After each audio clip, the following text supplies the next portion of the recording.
Hey guys, it's Allie. Welcome back to Infertile AF, the podcast. This is episode 92 called Amanda W.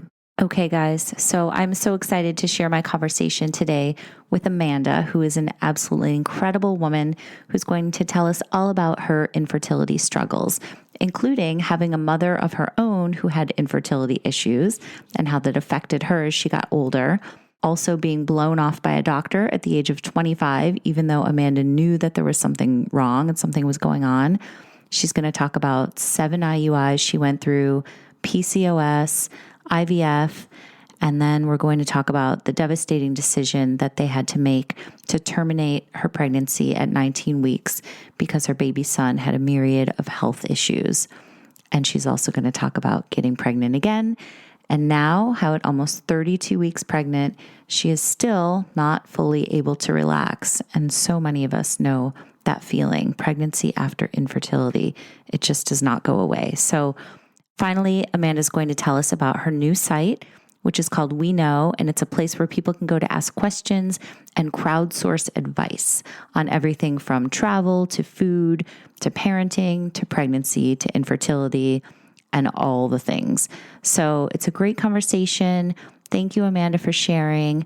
And without further ado, this is Amanda's infertility story.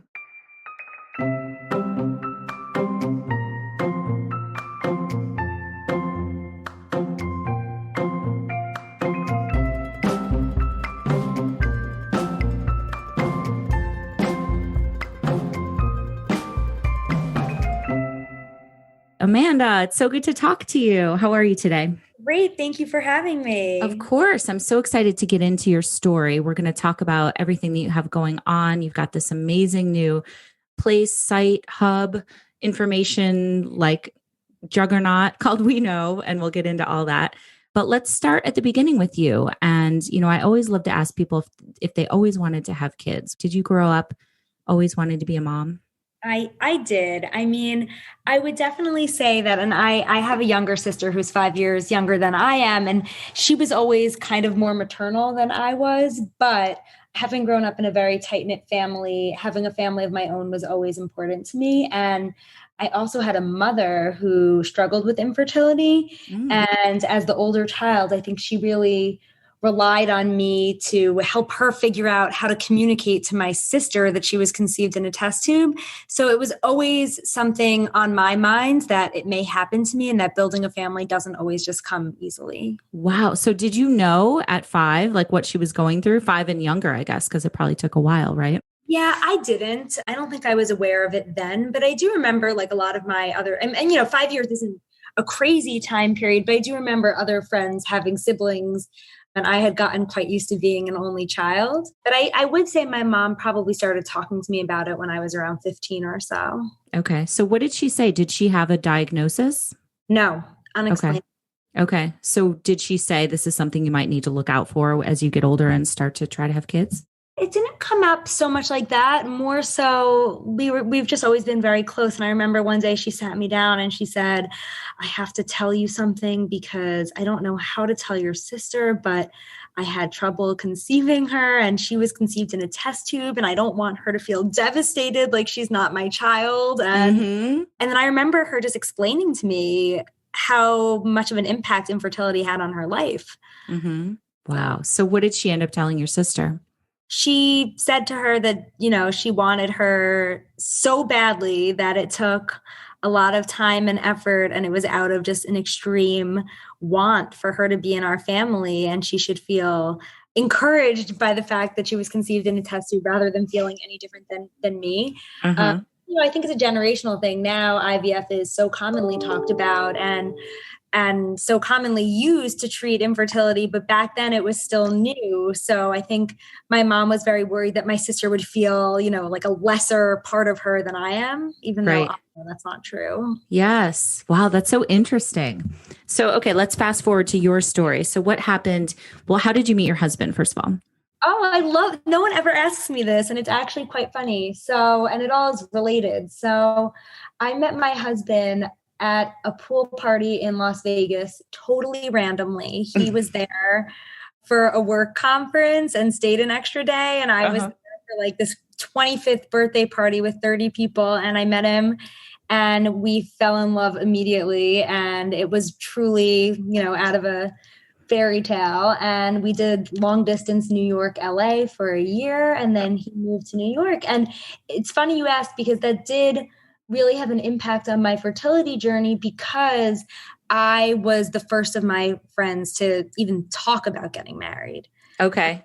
And it was because of this like fast paced, long distance, like love affair that was happening cross country. So I feel like things just expedited really quickly. Yeah. Wait, tell me more about this party. I'm picturing like foam and like all the things like DJ craziness. Oh, yeah. Where were you exactly in Vegas? We were at the Aria Hotel. Okay. Exactly as you described it. Like, right. And he makes fun of me because I strolled in wearing a bikini and high heels, which one would only do when they are 25 years old in Vegas. So, I love it. Actually, I think I was even younger. I think I was like 23 in Vegas. So perfect. It's a one and done moment for me, but that is how my husband first met me. So did he go up to you? Did you go up to him, or like what was said? Oh my gosh. Actually, he went up to me and he's like, who wears heels at a pool party? And I totally blew him off and thought he was a loser. And then fast forward, he knew one of the people at the party I was at, and we had this like massive dinner that night. And he gave a toast to the birthday boy who he wasn't even that close with. And I remember thinking, wow, this guy's actually really cute and charismatic. And I actually sort of chased him that night. So okay. He never lets me live down. But then there was a lot of chasing me back. So I got him back. I love it. Okay. So he moves to New York from LA, and then you guys are together. Did you guys get married pretty soon after, or what happened then? We got married a year later. So I was 25 when I got married. And I think it was just because, when you're committing to doing long distance and someone's moving cross country for you, it had to be taken very seriously. Mm-hmm. And it was. So it was just strange because none of my friends were in the same life place that I was in. Right. Okay. So then how long before you guys started talking about having kids? Pretty soon? So no, actually, but going back to how I started this, because my mom was very open with me about her fertility struggles, I decided to go off of birth control about a year after we got married, or maybe even 6 months after we got married. And I remember he was like, we are not having kids yet. And I was like, no, definitely not. I just want to make sure everything is in check. And that's kind of what the OBs tell you to do as a first step. And I didn't get my period for a year. Okay. So I called up my OB and I said, what do I do about this? And her words are forever burned in my memory. She said, you're young, you're fine. You don't even want a baby right now. This is common. Just ignore it and call me when you're ready to get pregnant. And that really sparked my realization that you have to be your own advocate, because I was not fine and having a child was incredibly difficult for me. And the fact that a doctor's instinct was to blow it off was very to me. I'm so glad you said that, because I think that's such a good lesson for people that are just starting out on this journey or like not really sure what they want to do. Is like the doctors are amazing, obviously, but they're not always the answer. They don't always tell you what needs to happen, so you do have to advocate for yourself. You're exactly right. Advocate and ask as many questions. And if something doesn't feel right, it might not be. And worst case, they investigate further and you're fine. But I get the answers. So did you get a second opinion, or what did you do? I spent a little longer with this doctor, and then she ultimately referred me to, I remember she called it a reproductive endocrinologist, not a fertility doctor, because I really wasn't at the time ready to have children. I know that sounds strange. I more so wanted to figure out what was wrong with me. But then once a doctor starts talking to you about, oh, maybe you have PCOS or you're not ovulating, we should look into it. Then suddenly you want a baby ASAP. Totally. It was like, I went from like, I've got like 2 years before I'm ready to, oh my God, I need a baby tomorrow. Yeah. And I started seeing this fertility doctor. And for anyone else starting off, I would also say, do your research before choosing a fertility doctor, because this OB referred me to a doctor who did not take insurance. And, that's a personal decision, but I was not getting the service, any different service than I would have gotten or care from a doctor who did take insurance. And then I'll get into my story later, but when I ultimately was told that I had to do IVF, she didn't even do it. So had I had the opportunity to redo things, I would have done a lot more research before signing up with a fertility doctor. And I didn't interview anyway. I just picked the first one that my doctor sent me to. Right. Yeah. And I think that's common. You know, you don't know any better. So it's like, well, yeah, if that's where I'm supposed to go, that's where I'm supposed to go. Mm-hmm. Okay. So what happened next? So then she also said to me, you're young. I actually remember too. She said, this is going to be an easy one because they do the initial blood workup. They analyze your husband's sperm and everything with us looked literally perfect. Like I have, and I'm not saying this in a braggy way. So when you hear my story, you'll realize I've got every other issue in the book, but I have eggs galore. The quality is amazing. Like no issues, nothing in my blood work. So she's like, this will be easy. Let's do like a few rounds of like medicated timed intercourse, nothing. All right, let's do some IUIs. And at this point, I'm like 3 months in. And I wasn't in a rush. So I was like, okay. She wound up putting me through 7 rounds of failed IUIs. Wow. And I remember by the 5th one, I was like getting emotionally drained by just going to that office. And anyone who's done an IUI knows how, honestly, I find it more invasive than IVF. And it's not, but it's just, there's something like icky about it. Like your husband takes his sperm in the morning and they transport it. And then you see the sperm in a little vial and they shove it up you. It just feels, it's weird. Like it is weird. And it's so weird. Yeah. And I went through 7 of them. And wow. by the 4th and 5th, I was like, do I really have to keep doing this? And she's like, I really don't think you need IVF. So let's just keep trying. Yes.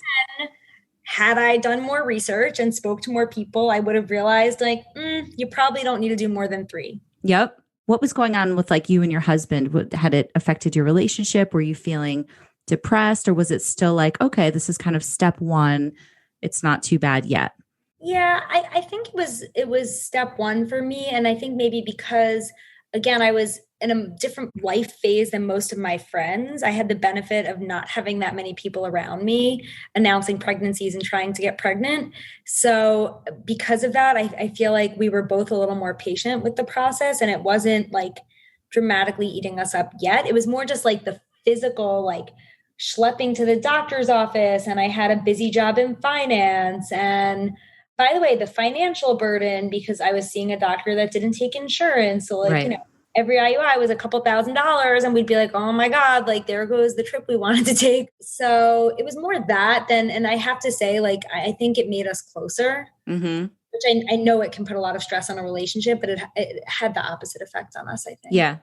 Yeah. That's great. So when did you guys decide to move on to IVF or what happened after that? Were you finally like, no more IUIs? Yeah.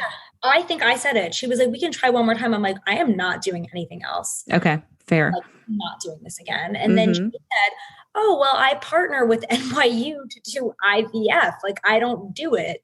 And I was like, what? You don't do it? Okay. I'm like, okay, well, they take insurance. So like, and again, it's not about the money. I just felt so, like slighted. And I was like, okay, so like I do it through them. So I don't see you anymore. And she goes, no. Like I'm still your doctor. So I monitor the process for you, but like, you'll be going to them for ultrasounds and for the actual procedure. I was like, that makes absolutely no sense to me. So I decided then do my research. And this is such a funny twist of fate. I wound up seeing the doctor that ultimately got my mom pregnant with my sister. Get out of here. Yeah. Oh my God. Was it just a coincidence or did you go to that person specifically?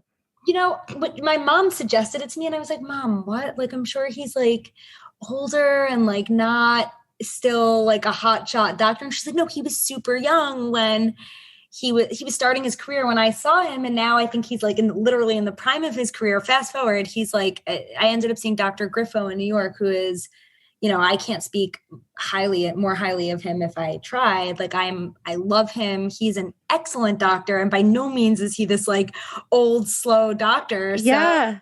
That's so cool. Yeah. A few other people had recommended him to me. And then I was like, you know what? Like I might as well meet with him. And I loved my consultation with him. And yeah, it just was meant to be. Oh my gosh. Okay. So what happened when you went in for that consultation? I feel like my personality, maybe I'm just like a type A person. And so is my husband. We're very focused on results. So I I really put the emotions aside at this point, and I was like, okay, tell me what I need to do. Tell me how long it's going to take and what the quickest path to success is. And he was totally on board for that strategy. He's like, we're not going to do any more IUIs. We're not going to do any more testing. I'm going to use all the tests that you've done, and we're going to get you in, the next month, and let's go. And I was so excited to be doing something that actually, like, statistically had a much higher chance of working. IUIs, I think, only increase your odds, and I'm not a doctor, so take this with a grain of salt, but I think it like increases your odds by like 10 or 20%. But IVF has like a 50 or 60% chance of working. So it's a much higher odds game. And I felt like I was finally taking action and not just like waiting on the sidelines. Completely. So did you start IVF right away? Right away. Okay. And how was that? I was really excited. I've never been afraid of needles, so the shots really didn't bother me. Like I said, the one problem I don't have is egg quality. So I had a little bit of hyperstimulation because I got so many eggs, and that was like a little bit uncomfortable. But throughout that whole month, I was just so excited that in my heart, I believed that I'd get a baby out of this. Right. Were you of the camp? Because I was too, that it was like, I thought IVF was like a slam dunk. Like I was like, oh, if you've got medical intervention. That's exactly the mindset that I was in. And I will say, like, I think Dr. Griffo was pretty honest with me, but you believe what you want to believe. And in my head, I was like, oh my God, I'm young. All my blood work is perfect. Like I am going to get pregnant next month. Definitively. Okay.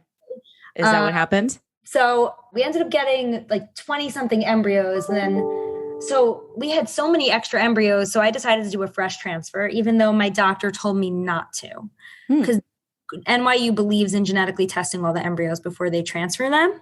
But I said, you know what? I don't want to waste any time. I have this month. I don't want to take a month off while I'm waiting for genetic test, results. So let's just do it. So we ended up doing a fresh transfer while the remaining embryos were being tested, and that failed. But I wasn't crushed yet because they basically told me it would fail. They're like, you're so over medicated.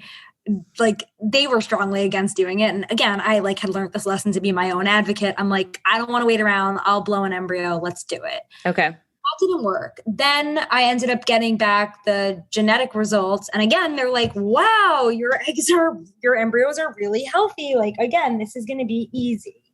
I ended up having 13, which unlucky number 13, I guess, genetically tested embryos, which is like incredible. That is a lot. Yeah. I'm like, oh my God, this is going to be a breeze. I gear up for my FET, and after doing an egg retrieval, and FET is like a joke. It's so easy, in my opinion, at least. Like you take a little bit of medication, but it's really so easy after coming out of a retrieval. And the day they implanted it, I was like, bam, I'm pregnant. I know I am. And I tested early. I did everything that they tell you not to do because I was just so confident it worked. And it did.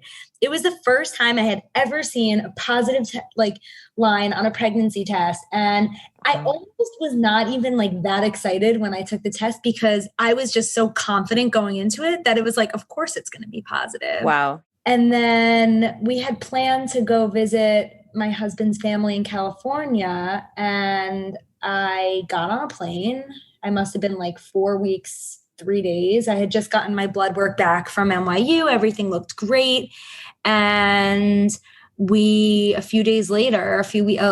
later or so, we decided to go on a hike on Runyon Canyon. And I remember I was like, I do not feel well. And Jason was like, yeah, because you're pregnant. And I'm like, oh yeah, you're right. Like I am pregnant. Haha. And then we got back to his parents' house and I started gushing blood. Oh God. So and the funny thing is, I was still so confident that this was my baby. So I called NYU and they're like, everyone bleeds in early pregnancy. I'm sure it's nothing. Like I was like leaving the next day to come back to New York. Anyway, so like, you'll come in right after you get off the plane and we'll check it out, but it's nothing. And the bleeding just like picked up. So I also did what they tell you not to do. And I went to the ER in California, and the doctors could not see anything on ultrasound. Obviously now I understand why, because I was a day shy of 6 weeks. There's really not much to see at that point. And after 12 hours in the ER, they're like, this is unconclusive. We like can't tell you if it's a miscarriage or not. And I remember being like, still like, yeah, it's not a miscarriage. Griff was off. You can't really like you could still bleed a lot and not miscarry. Cause I was like, there's no way I'm losing this pregnancy. Yeah. Lo and behold, the bleeding got really heavy. I got really bad cramps. And that next day I just started to feel really defeated. And I did fly home, went straight to their office off the plane, and they confirmed it was a miscarriage. Oh, so sorry. That is when my bubble burst. And confident, like, this is not that bad. This is, I can get through this. That is when that mentality totally crumbled. Yes. So tell me about that. What was your mental state at that point? I just felt like, oh my God, maybe I can never have a child. Mm-hmm. Like why would this not work? They can't find anything wrong with me. Maybe I'm just not meant to have kids. And I remember just feeling very depressed at that point and just sad. I think that was actually like the lowest I've ever felt on my fertility journey, despite future challenges ahead, because it was like, when you're like, almost like when you're young and you're naive and you believe in the tooth fairy and then you realize it doesn't exist. It was like, it was a really rude awakening that I just wasn't expecting. And it was exactly what you were saying. Like, IVF doesn't always work. It's not always a slam dunk. Mm-hmm. And in my head, I couldn't believe that. Right. Yeah, that makes total sense to me. So did you take some time to heal, or were you like, let's try it again? So for me, trying again was my way of healing. However, my levels weren't dropping quickly enough because they were pretty high. And I was overly confident that, like, I think literally the day I found out I was pregnant, which was at, 3 weeks, 4 days or whatever it is, we had booked a baby moon because of after everything we went through. We're taking a big trip this summer. And that was set for, I believe, July. And this happened in April.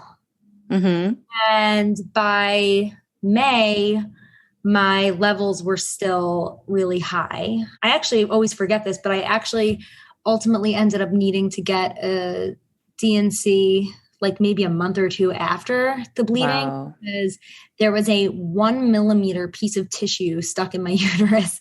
So my HCG was like stuck at 4. So it was like I'm not even pregnant, and it wasn't even a real DNC. It was just like, are you kidding me? Oh, yeah. So I wasn't able to try before this trip. And a lot of people say this, and I'm just going to have to agree. I did end up taking a month off to go away. And I think my husband and I really needed that. And, when you're in the middle of it, the last thing you want to hear is to take more time. And you're like, I don't need more time. I need results. I need a child. I need to get pregnant. And I was very much a believer in that. But when I was forced to take this month off and clear my head and drink wine and laugh and not have to be like, like every morning, is it day, 3 days past 5 day transfer, 4 days past 5 day transfer, peeing on sticks. Like, It really was a welcome break. And I think my body needed it. And I also think my mind needed it. Completely. You get on that hamster wheel and it's hard to get off sometimes. So sometimes you have to force yourself. Yeah. Hold that thought, guys.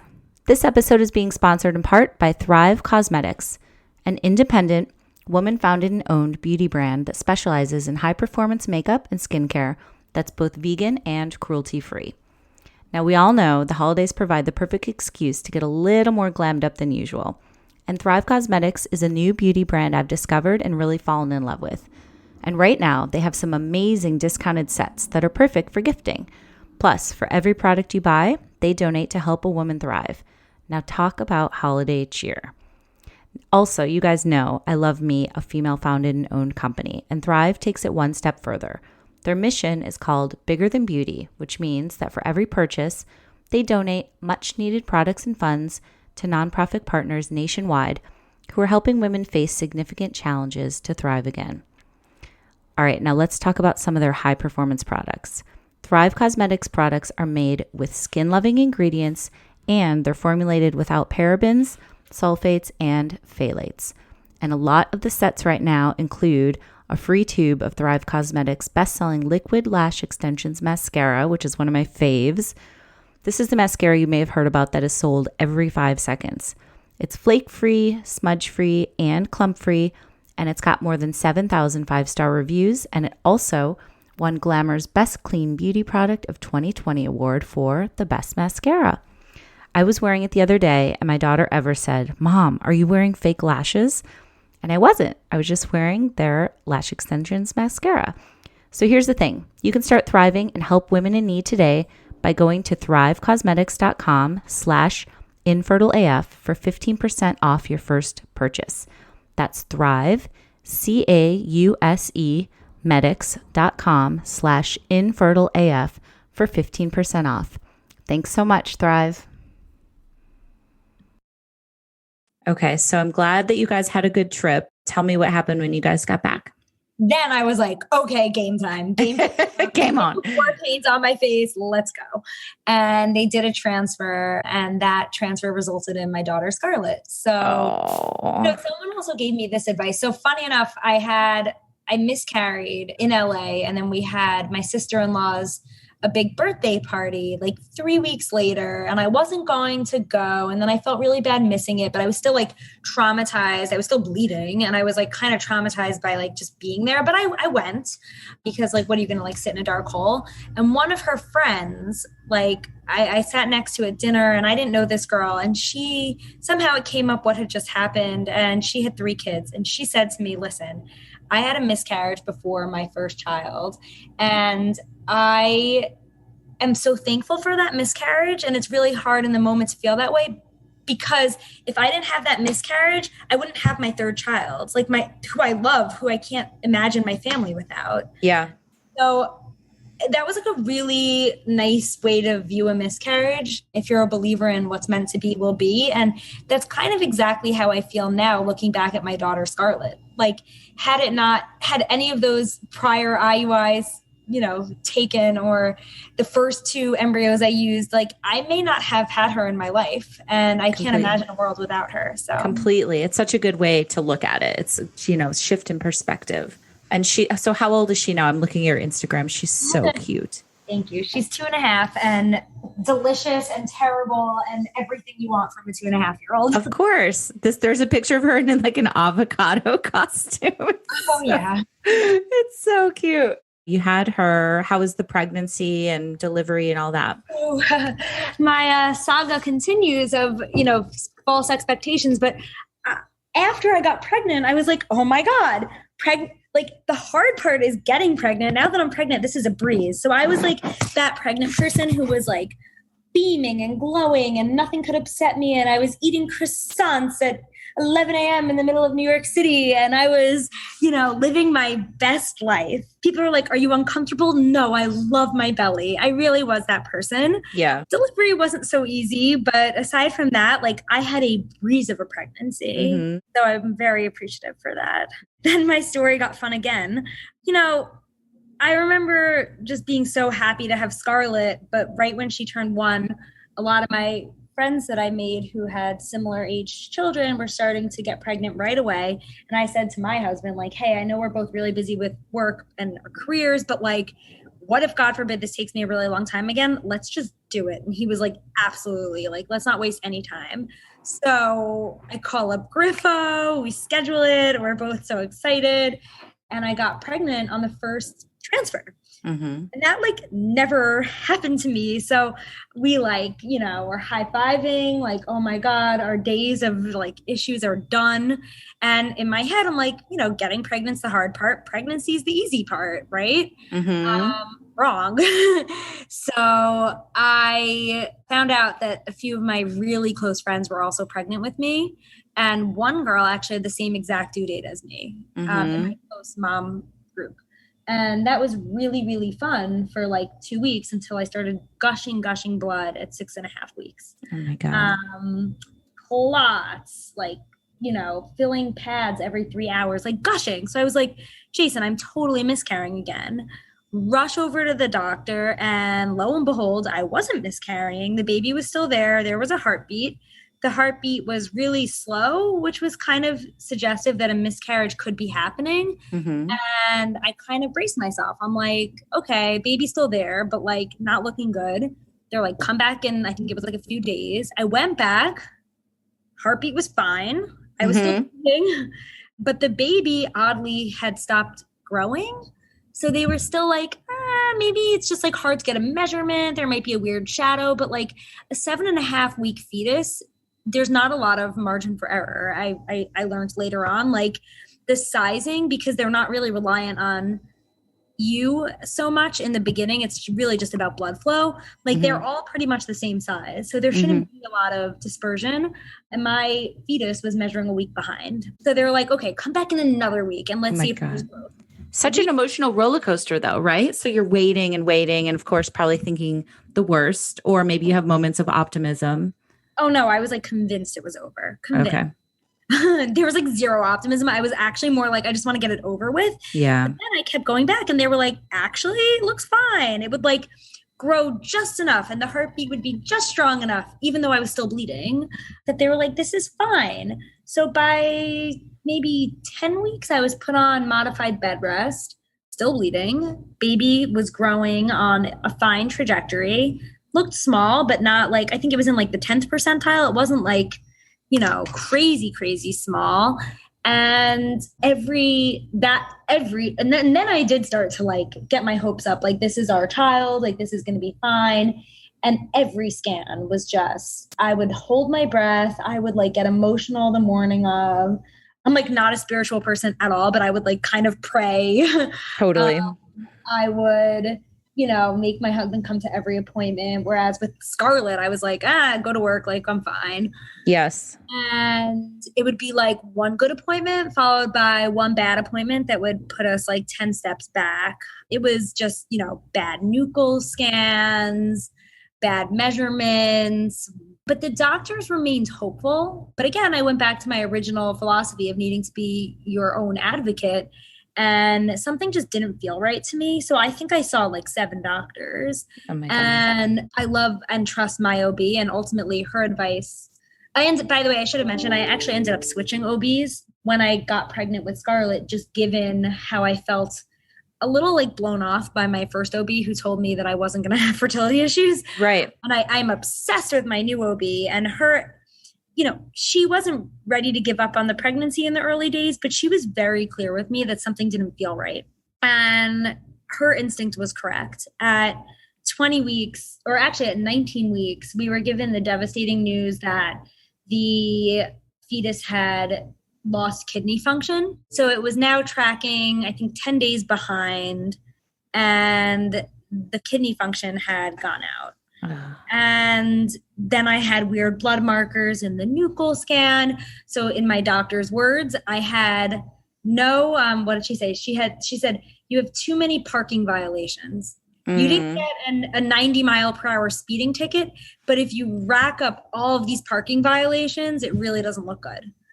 Oh so it wasn't necessarily like one dramatic thing that made the pregnancy bad, but it was the combination of bizarre blood work and now kidney failure that 3 doctors that I spoke to felt that it wasn't a viable pregnancy. And at this point, I'm at the 19-week mark. By the way, I should mention that I had done an amnia, or I did a CVS test, and I had gotten the results back 2 or 3 weeks prior, and everything looked great. So I had, of course, just announced on Instagram at 18 weeks that we were expecting a baby boy in April, because things seemed to be taking a turn for the better. And then when we found out there was no kidney function, the doctors kind of felt that, you know, if there's no blood flow to the kidneys, the brain probably didn't get enough blood flow, and other organs could be affected and just not able to be seen yet on ultrasound. Yeah. So I decided, without even blinking twice, I said, okay, how do I terminate? I'm so sorry. Thank you. And it was really terrible, especially when, and I feel like I keep hearing of stories now of people trying to get pregnant when friends around them are pregnant. And I never had to go through that because I wasn't trying alongside my friends. But in that moment, I felt what all of those people feel, because my friends were all having healthy pregnancies around me. We had the same size belly, but I was losing mine. Yeah. And it was just devastating to think about. But I knew at that point what I had to do. And I had almost been like prepping for that moment since 6 weeks when something didn't feel right. Between 6 weeks and 18 weeks or 19. I mean, that's a long time to be thinking this probably isn't going to work out. Yeah, it was. Wow. And that's why I talk a lot about this. But for me, when I made that decision, I felt immediate relief. And I hear a lot of stories. I think the more common way people express this is by feeling very empty and alone and sad. And then you start the path to recovery. My path to recovery almost was going on throughout the however many weeks that was. And it almost ended when I aborted the pregnancy. I felt like I could restart after that. It was horrible, but it was almost like and I can talk a little bit about what happened, but after that procedure, I was like, okay, I'm keeping that in the past. I don't want to relive it. I don't want to think about it. I want to move on. I'll spare people the really sad details, but it's just a terrible process. And they're really, I found, and this is part of the reason why I built the platform that I'll talk about later, because I had very little resources, because it's not as common to figure out what is the actual process? What's the procedure for doing something like this? It sounds terrible, but physically, what does it mean for a woman? Right. And I had no one to tell me. And that was the hardest part. And it's terrible. It takes a week from when they give you this news and you say yes to when it can actually be scheduled. Most times your OB, who you really trust at this point, likely can't do it. So I had to have a specialist come in and do it, who, by the way, is an incredible person. The fact that she chose that as her career, she basically does these all day, every day. And she's a major, female activist. It's actually incredible. But that was devastating. And then I didn't realize this, but they literally put you in labor 1 or 2 days before to dilate your cervix so they could fit the tools that they need to get up there and whatever. And I had as dramatic an experience. I had a more dramatic experience terminating this pregnancy than I did delivering Scarlett. They give you these dilators and you're cramping and you're basically in labor at home. And they're like, oh yeah. In very rare instances, your water will break. Well, guess what? My water exploded in the kitchen. And this was the night before they were operating on me. I was set to go into the hospital in the morning. And I called the doctor and she's like, you need to get to the hospital now in case this baby comes in the next 2 hours. So I rushed to the hospital, and of course they don't have a private room for me. So I'm literally sitting in a closet on a gurney behind the recovery room for the C-sections. All night, my husband and I are sitting there. I'm being monitored and I'm just hearing babies crying. It was terrible. That's complete hell. It was terrible. Yeah. Oh my God. And I think that's why when this was all over, I was like, you know what? That is going to be my low point. I am not going to allow another low point. That was it.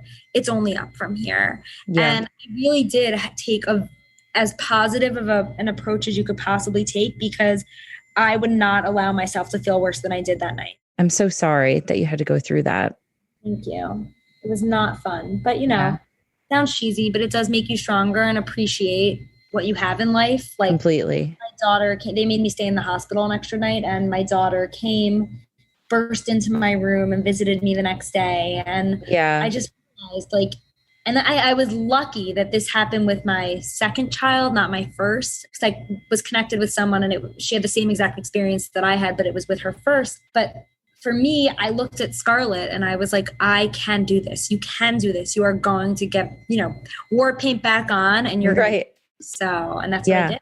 Okay. So then did you wait a while to kind of recover from that? I mean, your body has been through a ton at that point. So the listeners on this podcast might make fun of me after this, because I say, be your own advocate, be your own advocate, be your own advocate.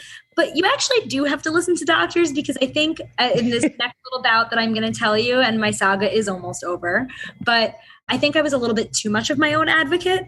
So they tell you to wait 3 to 6 months before you could try again. And when you hear, all I could focus on was 6 months, I cannot wait 6 months to try. Yeah, it's like an eternity. No. they told me 6 months. And I was like, no way are you making me wait 6 months.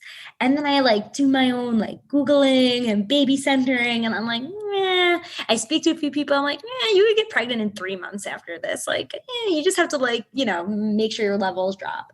So I was psycho and I made them monitor my levels every week. And my levels did drop really quickly. They insisted you get at least one period before you try again. But I was like, Dr. Griffo, or not Griffo, his team, I won't put the blame on him. I'm like, I have PCOS. I don't get periods. It's been 3 months. Let's go. Yeah. And, in hindsight, I probably should have waited until I got a period, because after Scarlett, I did start getting periods, not regularly, but I did get them. But I was so impatient that I was like, it could take me 8 months to get a period. I'm not waiting. And I have PCOS. I'm not even supposed to get a period. So let's go. And they listened to me. And at 5 weeks, I got pregnant. I was like, hallelujah, this is it. So wait, did you do a transfer or you got pregnant naturally? Oh, yeah, right. I did a transfer. Okay. I was going to say. That would be such a cool end to this story. No, it's not. I've interviewed so many people and, sometimes that does happen. No, but never to me. Maybe never. Yeah. Maybe one day though. I stay hopeful. But anyway, so I do a transfer. I get pregnant. I'm like, yes, I'm pregnant again. I can finally like really move on. Actually, my goal was to be pregnant before my due date. And I think I, for some reason, put this pressure on myself. So my due date was in April. So I did a transfer, I believe, in February, early February. And I was like, perfect. I'm going to be pregnant by April. I can even start to tell people then. So I'll be almost 12 weeks, or maybe it was I think must have been, February. And at 5 weeks, I broke out in the craziest hives you've ever seen. Whoa. Yeah. Like no clue why. I rushed to my dermatologist. I'm like, I have bed bugs. She's like, you don't have bed bugs. You have hives. Rushed to Griffo's office. They're like, yeah, no, baby looks totally fine. I was like, all right, fine. They're like, just take some Benadryl. So I'm like zonked out on Benadryl for 3 days straight. My husband goes on like a ski trip with his friends. And then bam, a day shy of 6 weeks, which is exactly when I miscarried before Scarlett, I start gushing blood again. Oh my God. And I didn't want to, my husband was coming home the next day. So I didn't want to like really upset him. Like, what was the point? And I just remember calling up my mom and saying, she didn't even know I was doing a transfer. Like I told nobody. And I remember just saying, what the fuck? Like, I can't fucking take it anymore. I'm over this. I'm over trying to have a baby. Like, this is too hard. And I lost it and just like hysterically cried for like 6 hours straight. Been there. And then COVID happened. Oh my God. Okay. So that was this year that that was just in February. Okay. I was gearing up to do another transfer in March and then COVID happened. Yeah.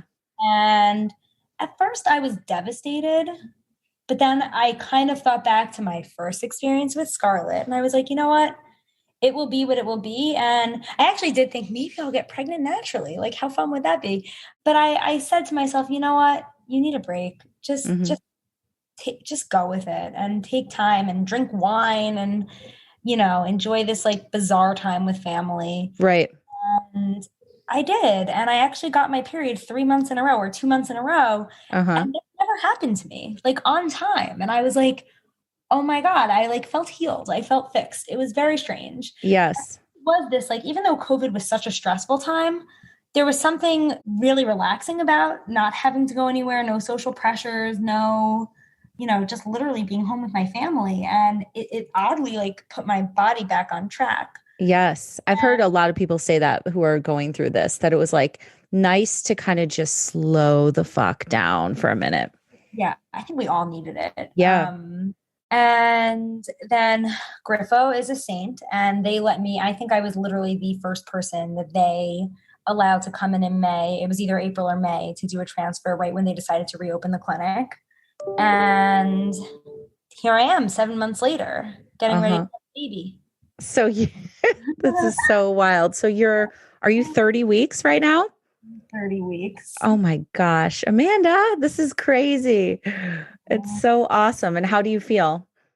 Physically, I feel great. I feel the best I've ever felt pregnant, but emotionally, I'm okay. I'm a little scarred by my past. Totally. So I feel like I won't really breathe until it's over. I'm like, now I have to get through a C-section. Like, so I'm like, oh, pray that I don't have a complication with that. I'm like, I'm exhausted from the complications. I had a few red flags with this pregnancy, nothing crazy, but there was like a slight concern of a placental issue. So she said the chance of me being able to do a VBAC is so slim that it's just safer to be in a controlled environment. It was interesting. You said in your Instagram post, one of them was like, it's crazy how 2 pregnancies can look the same on the outside, but feel so different on the inside. And I think that's such an interesting and valid point. Like after loss and after all that you've been through, you're feeling probably nervous. Yeah. And I almost erase it from my mind. Like I have friends, like I'll FaceTime people like, oh my God, your belly, it's so cute. And I'm like, I like change the subject. I'm like, don't even talk to me about it. Like, don't say the P word around me. Don't talk about baby. Like I'm just mentally not there. Like I just won't fit until I have it, I guess. Yeah, that makes total sense. I hear Scarlett, I think, in the background, right? There she is. Well, listen, first of all, congratulations. Thank you for sharing all of that, all of the ups and downs. And I know your story is not over yet, but I would love to talk about We Know, which is, like I said at the top of the show, what you've created. Tell us about that. Yeah. So I think throughout all of my journeys, I would say there have been multiple, I felt really isolated. And what I really needed in all of those moments were real people to talk to, not doctors. Doctors are great. You need them too. But I had no shortage of doctors to talk to. What I couldn't find were real people like me who were experiencing things like me. Yeah. And then on top of that, I've run an Instagram account for the past, 7 years or so. And I felt discouraged from sharing with my audience how I felt and what I was going through in live time because I never had the right visual images or videos to go along with the content I wanted to share. So I realized that there's this big gap in the market of social media because everything today is pretty visual. And I felt that there's a real need for people to be able to connect in a digital social way based on advice. Mm-hmm. So We Know is a platform where you connect with your friends just as you do on all of these other social platforms. Mm-hmm. But instead of connecting on photos, videos, or even like LinkedIn is like, career stuff, you're just connecting on the basis of advice. And the goal is that people can find people in their first and second degree networks, which I think is really important, to connect on shared, interests, whether it be really sensitive things like what I went through, or even just like basic things like, don't you want to know how your friends are sleep training or how to stop your kid from throwing food on the floor? Yeah. Sometimes you just want to hear from your friends. Totally. So I'm trying to create a safe place to share and talk that isn't so reliant on the need for images. Because I think a lot of people are discouraged today from sharing when they don't have provocative images to share on Instagram or feel comfortable doing that.